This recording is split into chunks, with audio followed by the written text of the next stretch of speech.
सुरेश पाटिल, सरफराज खान, हाजी कबीर, मंच पे उपस्थित सभी सम्मानीय अतिथिगण और खास करके आज इस सभा में उपस्थित सभी कार्यकर्ता, खास करके पहले तो मैं आप सभी को धन्यवाद देता हूँ कि आप इतनी बड़ी तादाद से यहाँ उपस्थित रहे।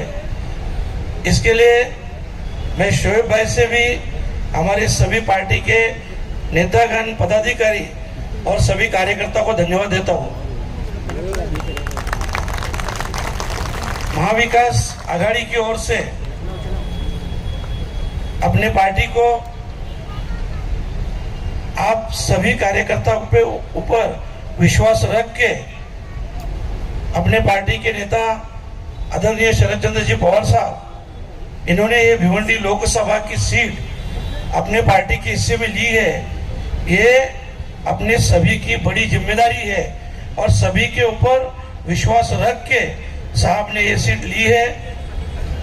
बहुत से मुद्दे शोएब भाई ने उठाए।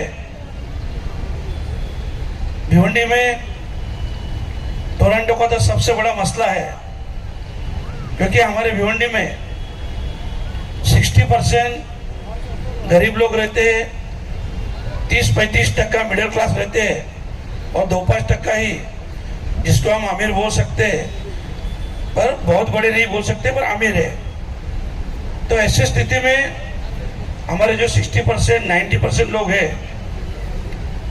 जो महीने के 10-12 हजार पगार लेते हैं और उस पगार में घर परिवार संभालना है, बच्चों को पढ़ाना है, हेल्थ के इश्यू है और ये सभी के लेके टोरंटो का बिल कम से कम 1000, 2000, 3000 आता है। तो ये स्थिति में बहुत ही स्थिति खराब है। और खास करके हमारे आईजीएम हॉस्पिटल जो आपने देखा होगा, जिसको जिला रुग्णालय होना बहुत जरूरी है, क्योंकि हमारी लोक संख्या देखी तो बहुत पहले होना चाहिए था, पर यहाँ के खासदार की उदासीनता है। वो बोलते तो है 35,000 करोड़ का काम किया, क्योंकि वो उनके टक्केवारी के हिसाब से बोलते रहेंगे। वो टक्केवारी के खासदार है। वो अगर दिखाए कि 35,000 का काम कहाँ हुआ, 35,000 करोड़ का, तो हम मान जाएंगे। देखो, मैं आपसे इतना ही कहूंगा, शोएब भाई ने बहुत से मसले मुद्दे रखे और अवार्ड साहब भी अपने को मार्गदर्शन करने वाले हैं। मैं आपसे यही कहूंगा कि जिसने 10 साल इस लोकसभा का नेतृत्व किया, वो खासदार 10 साल में उसके अधिकार को समझ नहीं पाया, उसके काम को समझ नहीं पाया कि उसके अंडर में क्या क्या काम आता है। इसके लिए वो सबसे फेल खासदार है। और मैं आपको यही बात कहूंगा कि देखो, ये जो लड़ाई है ना, ये भ्रष्टाचार के खिलाफ लड़ाई है, ये महंगाई के खिलाफ लड़ाई है। और खास करके आप देख रहे हो, अपन जब भी किसी बीजेपी के लीडर से पूछो, भाई इतनी महंगाई हुई, तो वो बोलेंगे अरे 370 हटाया, अरे इतना भ्रष्टाचार हो रहा है, वो बोले अरे राम मंदिर बनाया।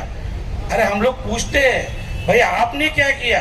आपने 2 करोड़ रोजगार वादा किया था, उसका क्या हुआ? सिर्फ और सिर्फ 10 साल से आज तक धर्म के नाम पे ये लोग वोट मांग रहे। आज अपने सबके सामने कायदा कानून कुछ बचा है क्या? आप देख रहे हो, ईडी, सीबीआई किसी के ऊपर, मतलब ऐसा किसी को नहीं छोड़ा है।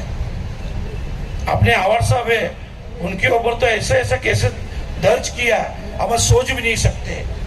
इतनी घिनौनी हरकत, मतलब ये लोग संविधान रखना नहीं चाहते हैं, ये लोग सिर्फ और सिर्फ हुकुमशाही लाना चाहते हैं। मैं आपको सभी को इतनी रिक्वेस्ट करूंगा, देखो ये 2024 का इलेक्शन है। अगर इंडिया आघाड़ी जीती तो 2029 के इलेक्शन हो जाएंगे, नहीं तो इतना भूल जाओ आप, अभी नहीं तो कभी नहीं। ये सबसे बड़ी बात है। और हमको ये इलेक्शन सिर्फ अपने लिए नहीं लड़ना है, अपने आने वाली पीढ़ी के लिए, अपने बाल बच्चों के लिए लड़ना है।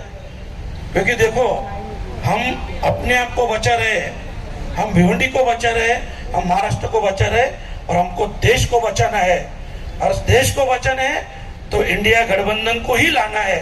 इतना ध्यान में रखो आप सब। और मैं यही रिक्वेस्ट करूंगा, देखो बहुत बड़ी तादाद से आप उपस्थित हो, ये उपस्थिति वोटिंग के दिन वोट दे के अपने को दिखाना है, क्योंकि अपन भिवंडी से जितना परसेंटेज बढ़ाएंगे उतना, देखो अभी आपको मालूम है सामने वाले कुछ नहीं करेंगे, सिर्फ और सिर्फ पैसे का नाटक कर रहे हैं। दूसरी बात, ऐसे हमारे बहुत से भाई लोग के ऊपर मतलब बोलने को भी अच्छा नहीं लगता है, पर यहाँ के म्यूनिसिपल के ऑफिसर, यहाँ के पुलिस ऑफिसर बुला बुला के सबको धमकी दे रही है, धमकी दे रहे हैं। ये अच्छी बात नहीं है। इसके लिए मैं सबको आपको रिक्वेस्ट करता हूँ कि ये सब बात इससे पहले 2014 से पहले ऐसा कभी नहीं देखा था, क्योंकि मैं भी शिवसेना में था।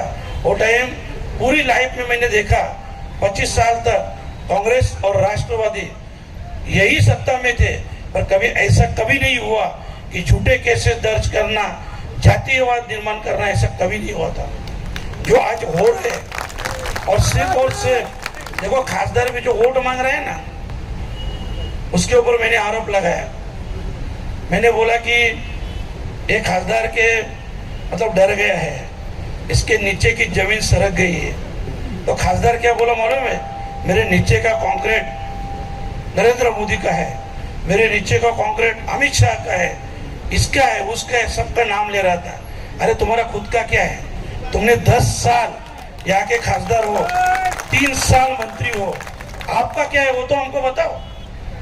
तो इसीलिए ऐसे निकम्मे खासदार को, और खास करके अपना संविधान बचाने के लिए, अपना देश बचाने के लिए ये टाइम अपने को वोटिंग करना है। मैं आपसे आह्वान करूंगा कि ज्यादा से ज्यादा सभी लोग जिम्मेदारी से घर से बाहर निकल के वोटिंग कीजिए और इंडिया गठबंधन की आघाड़ी को मजबूत कीजिए। यही मैं आपसे रिक्वेस्ट करता हूँ, रजा लेता हूँ। धन्यवाद। जय हिंद, जय महाराष्ट्र, जय राष्ट्रवादी।